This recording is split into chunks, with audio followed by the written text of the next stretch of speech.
Hi guys, in this video I'm going to show you a few ideas that I've been working on. If you don't know me, my name's Caroline. I started teaching myself game development a few months ago and I've done 5 small games so far. You can check those out. There's a link in the description below. So my last game was called Endless Coil and I finished that a few weeks ago, and since then I've just been kind of playing around with a few different ideas. I haven't really decided on a specific game that I want to do. Now a few weeks ago I put out a video talking about how I have this tendency to overthink things, and how after the game before Endless Coil, which was Asterworlds, I ended up feeling really stuck and I couldn't progress for ages because I just couldn't kind of pick an idea of a game to work on, and this almost derailed my whole kind of game dev journey. And so the last game, Endless Coil, I picked something really simple, which is just a game of Snake, just so I could get something done and get back on track. But what I realized is that I think one of my issues is that I have this idea in my head that I need to kind of come up with a game idea and then completely form it in my head from start to finish and have it all kind of like fleshed out before I'll even start on the game. And it's almost like I'm terrified to start something and not be able to finish it. I don't want to be one of those game devs that's always starting projects and then abandoning them and never finishing them. And this was something that I kind of hit on a few months back.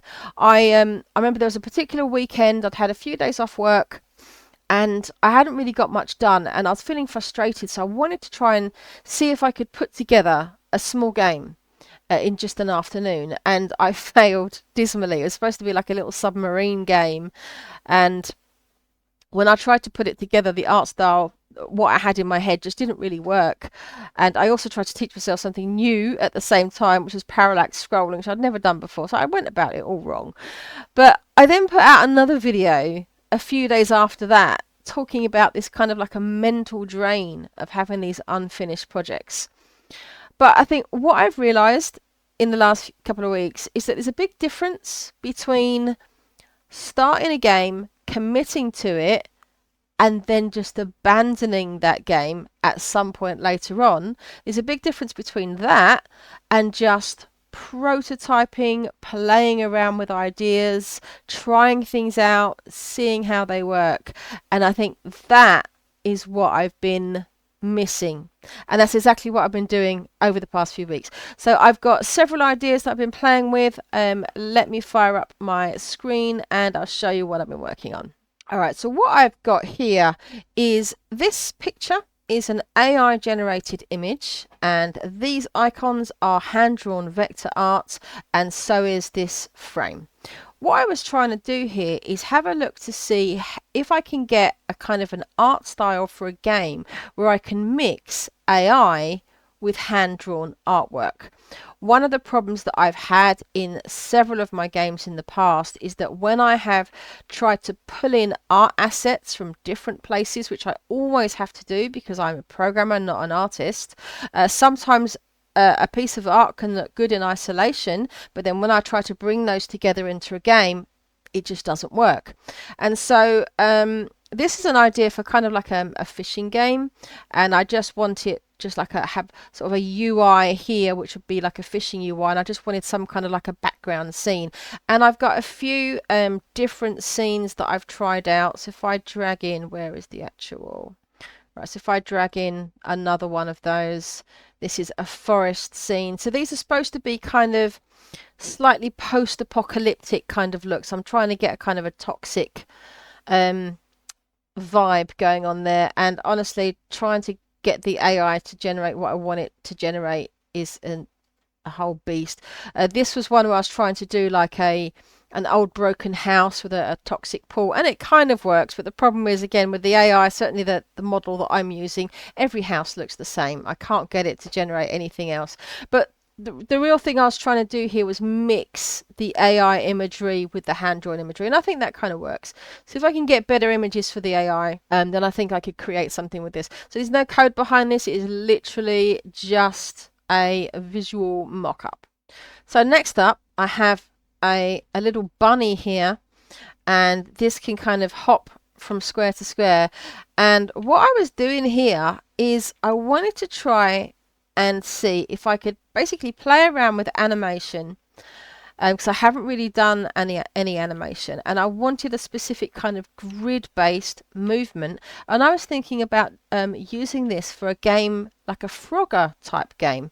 The only reason that I have a bunny here and not a frog is that I couldn't find a sprite for a frog, but I found a sprite for a bunny, and I think that little hop kind of works quite well from square to square. The grid background is the same tiling that I used in Endless Coil, and I've just used that so I can visually see, is the movement correct, and I think it is. So yeah, another game that I'm thinking of doing is a game of Frogger, but based on a bunny, simply because I can't find a frog.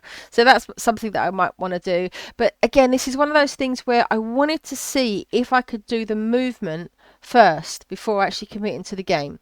So this is kind of a useful thing for me to have, and I wanted to play around with the animation, because I really haven't done much with animation in any of my games yet. And it took some effort to actually get that working right, and I still don't really understand all of what I've done. I've been mucking around with blend trees. Actually, if I bring up the animation, yeah, so in here I've got a blend tree for these, like the idle animation, and the same for the hop animation.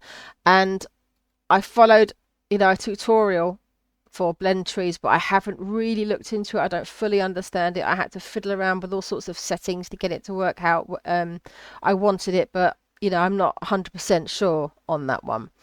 So yeah, that's a game I might try and do in the future. I'm not sure. All right, another one is a possible game of Breakout. Notice that ball doesn't really do anything yet. I've got an invisible collider down there that it's bouncing on. What I was doing here was mainly trying to play around with different background graphics. I wanted a kind of a Tron type vibe, really, and it looks all right, but it's not exactly inspiring either. So I don't know yet. I feel like Breakout is one of those games that I want to do, but I think I want to do one of two things with it. Either I want to have I'm just going to stop that, a fairly standard kind of Breakout game that looks like that, but try and juice it up, give it a lot more polish and make it look kind of cool. Or another alternative might be to try and do something cool with the levels, have the levels be a lot more interesting than just rows of bricks. So I don't know on that. It's just, again, another thing that I'm just playing around with, seeing if it's something I want to move forward with. Okay, so next thing, as you'll notice, this is not a Unity game. This is one of the very first games I ever made. This was my old name. I used to be called Caroline Price, and I wrote this back in 1997. So yes, it's like however many years ago that is. I dread to think.